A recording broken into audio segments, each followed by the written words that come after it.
সারা পৃথিবীতে তথ্য সচেতন যত মানুষ আছে সবার মনে এখন একটি প্রশ্ন, ইরান এবং আমেরিকার আলোচনা কেন ভেস্তে গেল, কেন ব্যর্থ হলো?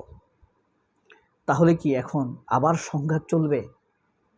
যারা গত 40-45 দিন যাবৎ ইরান আমেরিকার যুদ্ধের ব্যাপারে এক মুহূর্তের জন্য আগ্রহী হয়েছেন, জানতে চেয়েছেন, বা আমরা জানতে চেয়েছি যে ইরান আমেরিকার যুদ্ধে কাদের বেশি ক্ষতি হচ্ছে, কারা বেশি মানুষ হারাচ্ছে, কাদের আক্রমণ বেশি শাণিত, এই ব্যাপারে জানতে চেয়েছেন, আগ্রহী হয়েছেন, তাদের মনে এখন একটা প্রশ্ন আজকে যে, এবং এই ইরান পাকিস্তানে যে আলোচনা হলো ইরান এবং আমেরিকার মধ্যে, এটা বেঁচতে গেল কেন, কার দোষের কারণে?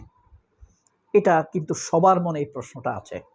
এখন প্রশ্নটা আসার পর আপনি একটা উত্তর খুঁজবেন, খুব স্বাভাবিক।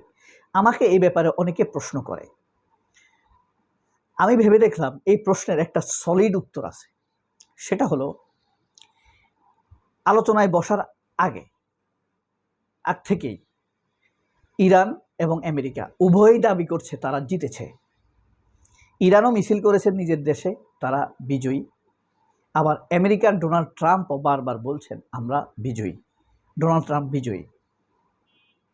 অর্থাৎ বিজয়ী ব্যক্তি কখনো অন্যের প্রস্তাব মেনে নেয় না, অন্যের আলোচনা প্রভাবের বাইরে থাকতে চায়। ইরানও বিজয়ী, আমেরিকাও বিজয়ী। আসলে কে জিতেছে সেটা আপনাদেরকে সহজভাবে আমি বলি। এই যুদ্ধে নামার আগে আমেরিকার 5টি দাবি ছিল সলিড। ইরানের ক্ষমতার পরিবর্তন করে ফেলবে, রেজিম চেঞ্জ করবে, মনে আছে? 2, ইরানের পারমাণবিক চুল্লি, সেন্ট্রিফিউজ, ইউরেনিয়াম সম্পূর্ণরূপে বন্ধ করে দিবে বা ধ্বংস করে দিবে, পরিষ্কার। 3 নম্বর, ইরান হিজবুল্লাহকে কোনো সহযোগিতা দিতে পারবে না, হিজবুল্লাহকে তছনছ করে দেবে। 4 নম্বর, ইয়েমেনের হুতিকে একদম ভ্যানিশ করে দিবে। 5 নম্বর, হামাসকে সহযোগিতা বন্ধ করে দেবে। এই 5টির একটি দাবিও কি আমেরিকা পূরণ করতে পেরেছে? একটা দাবিও আমেরিকা পূরণ করতে পারে নাই। এবার আপনারা বুঝে নেন কে জিতেছে। আর ইরানের কিন্তু হারাবার কিছু নেই। ইরানকে কি ক্ষমতা থেকে নামাইতে পারছে? পারে নাই। সুতরাং ইরান কি হারছে?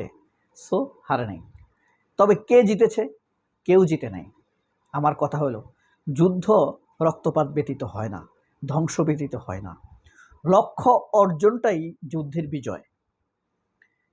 তাহলে ইরানের লক্ষ্য কি ছিল? টিকে থাকা। সেই ক্ষেত্রে আপনি কিঞ্চিত বলতে পারেন ইরান জিতেছে। আর আমেরিকার লক্ষ্য ছিল পাওয়ার চেঞ্জ করা, হিজবুল্লাহকে তছনছ করে দেওয়া, ইরানের ইউরেনিয়াম সমৃদ্ধকরণ বন্ধ করে দেওয়া, হামাসকে সহযোগিতা বন্ধ করে দেওয়া, হুতিকে বন্ধ করে দেওয়া এবং হরমুজ প্রণালী দখলে নেওয়া। কোনোটাই কিন্তু আমেরিকা পারে নাই। সেই হিসাবে আমেরিকা হেরে গেছে। তা আলোচনার টেবিলে ব্যর্থ হলো কেন? এই যে আমেরিকা এবং ইরানের বৈঠকে কি ঘটলো শেষ পর্যন্ত, এই উত্তর জানতে গিয়ে আমি জানলাম যে আমেরিকায় যে আলোচনার টেবিলে বসিয়েছে, আমেরিকা এবং ইরানকে পাকিস্তান যে আলোচনার টেবিলে বসিয়েছে, এখানে সম্পূর্ণরূপে একটি ডামি টিম পাঠানো হয়েছে, যাদের সিদ্ধান্ত গ্রহণের কোনো শক্তি ছিল না। কারণ এই কয়েক ঘন্টার আলোচনায় ভাইস প্রেসিডেন্ট জেড ইভান্স 6 বার ডোনাল্ড ট্রাম্পকে ফোন করেছে। অর্থাৎ এদেরকে সিদ্ধান্ত নেবার কোনো ক্ষমতা দেওয়া হয়নি। প্রতিটি আলোচনার ক্ষেত্রেই সে ডোনাল্ড ট্রাম্পকে ফোন করেছে। ডোনাল্ড ট্রাম্প তো উড়নচণ্ডী, বৃদ্ধ, নিয়ন্ত্রণ হারানো বৃদ্ধ। সে কি সিদ্ধান্ত নেবে আমরা তো কিঞ্চিত হলেও এখান থেকে ধারণা করতে পারি। সুতরাং জেড ইভান্স বলি আর কুইকেস বলি, এরা কেউই সিদ্ধান্ত নেওয়ার ক্ষমতা নিয়ে এখানে আসে নাই। তবে একটি কৃতিত্ব দিতে হয় পাকিস্তানকে। সেটি হলো, আমার জ্ঞান হওয়ার পর থেকে এত লেভেলের বিপরীতমুখী, এত বড় শত্রু, এত হাই লেভেলের শত্রুকে একসাথে বসাবার মানে গ্লোবাল ডিপ্লোম্যাসি দেখাতে পেরেছে পাকিস্তান।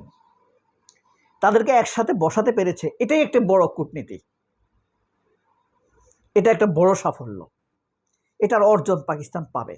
তবে এখানে একটা রহস্য আছে, আলোচনা চলাকালীন সময় পাকিস্তান কেন F-16 সৌদি আরব কাতারে পাঠালো? এটা কি ইরানের প্রতি অসম্মান কিনা, আমেরিকার কোনো চাল কিনা, সে রহস্য বের হবে আরও পরে। আমেরিকা ইরানের বৈঠকে যা ঘটেছে এই পর্যন্ত, সেগুলো কেউই আসলে আমরা আশা করি নাই যে এক বৈঠকেই এই সমস্যার সমাধান হয়ে যাবে। তবে পাকিস্তান আশাবাদ ব্যক্ত করেছে আলোচনা চলবে,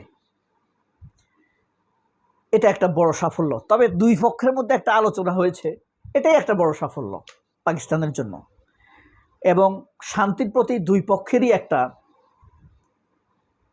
অগ্রগতি। মনে রাখবেন, যুদ্ধের ময়দানে যখন কোনো পক্ষ ক্লান্ত হয় অথবা উভয় পক্ষ ক্লান্ত হয়, তখনই তারা এসি চলা ঠান্ডা আলোচনার টেবিলে ফিরে আসে। যুদ্ধ কোনো দিন যুদ্ধের ময়দানে শেষ হয় না, যুদ্ধ শেষ হয় আলোচনার টেবিলে। আবার আলোচনা ব্যর্থ হয়েই সেই আলোচনা গোলাগুলির পর্যায়ে, ধ্বংসের পর্যায়ে গড়িয়ে যায়। এই যে ইরান আমেরিকার আলোচনাটা ভেস্তে গেল, এরপরে কি ঘটবে? এরপরে যুদ্ধ ঘটবে। কোনো আলোচনা ব্যর্থ হওয়া মানে যুদ্ধ হওয়া, সংঘাত হওয়া। আর সংঘাত করতে ক্লান্ত হয়ে গেলে আলোচনায় বসা, সালিশে বসা, গ্রাম সালিশ বলি আমরা, আলোচনায় বসা। একটা ব্যর্থ হলে আরেক জায়গায় যায়, একটার অহংকার মানুষকে ধ্বংসের দিকে নিয়ে যায়।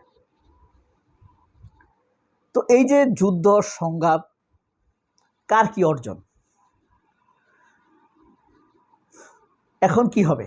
ইরান এখন ইচ্ছা মতো, আত্মবিশ্বাস বেড়ে গেছে, হরমুজ প্রণালীর উপরে নিজের নিয়ন্ত্রণ প্রতিষ্ঠা করবে খুব স্বাভাবিকভাবে।